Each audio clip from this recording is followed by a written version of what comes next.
আসসালামু আলাইকুম ওয়া রাহমাতুল্লাহি ওয়া বারাকাতুহু। সুপ্রিয় দর্শক মণ্ডলী, আজকের ভিডিওতে অত্যন্ত গুরুত্বপূর্ণ একটি দোয়া নিয়ে উপস্থিত হয়েছি।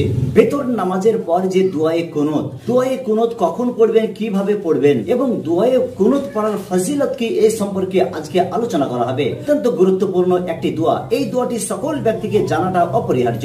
তো দর্শক মণ্ডলী, আমাদের এই চ্যানেলে আপনি যদি নতুন দর্শক হয়ে থাকেন, অবশ্যই চ্যানেলটি সাবস্ক্রাইব করে রাখুন এবং এই চ্যানেলে 400-এরও বেশি দোয়া রয়েছে, সেসব দোয়াগুলি আপনি একে একে সার্চ করে দেখতে পারেন। চলুন আমরা আলোচনা করি রহিম। সুপ্রিয় দর্শক মণ্ডলী, আজকের ভিডিওতে আমরা বেতরের দোয়ায়ে কুনুত নিয়ে আলোচনা করব।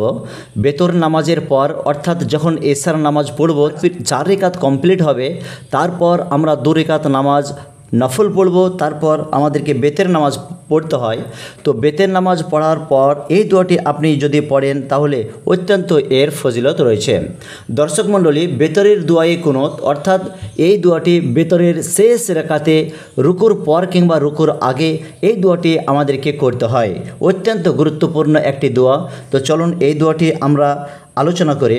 তো তার আগে একটি কথা বলি, আপনি যদি আমাদের এই চ্যানেলে প্রথম দর্শক হয়ে থাকেন, অবশ্যই চ্যানেলটি সাবস্ক্রাইব করে আমাদের সাথেই থাকবেন।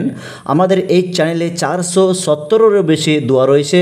মানুষের চলাফেরা জীবনের সমস্ত দোয়াগুলি এখানে আপনি পেয়ে যাবেন। তো চলুন এই দোয়াটি শেষ পর্যন্ত দেখতে থাকলে দোয়ায়ে কুনুত সম্পর্কে আপনার 100% ধারণা আসবে। বিসমিল্লাহির রহমানির রহিম।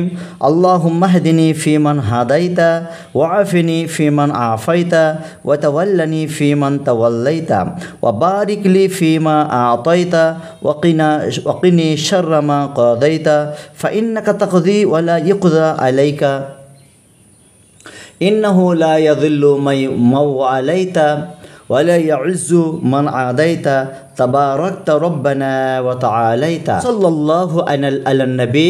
এটি হচ্ছে দোয়ায়ে কুনুত। আরও একবার উচ্চারণ করছি। আল্লাহুম্মা হদিনি ফিমান হাদাইতা ওয়া আফিনি ফিমান আফাইতা ওয়া তাওয়াল্লানি ফিমান তাওয়াল্লাইতা ওয়া বারিক লি ফিমা আতাইতা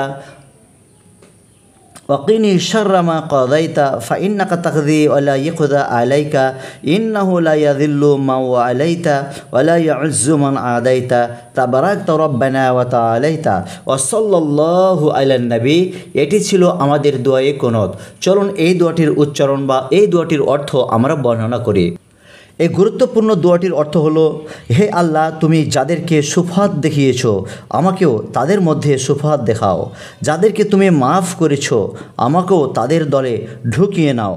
তুমি যাদের অভিভাবক হয়েছ তাদের মধ্যে গণ্য করে আমারও অভিভাবক হয়ে যাও এবং তুমি যা আমাকে দিয়েছ তাতে বরকত দাও।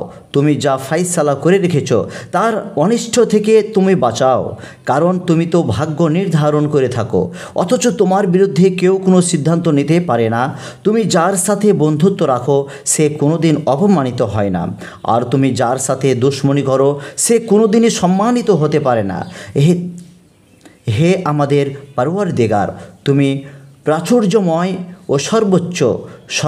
সবশেষে বলছি, আল্লাহ তাআলা নবী সাল্লাল্লাহু আলাইহি ওয়াসাল্লামের ওপর রহমত নাজিল করো। সুপ্রিয় দর্শক মণ্ডলী, এটি ছিল বেতরের নামাজের পর দোয়া।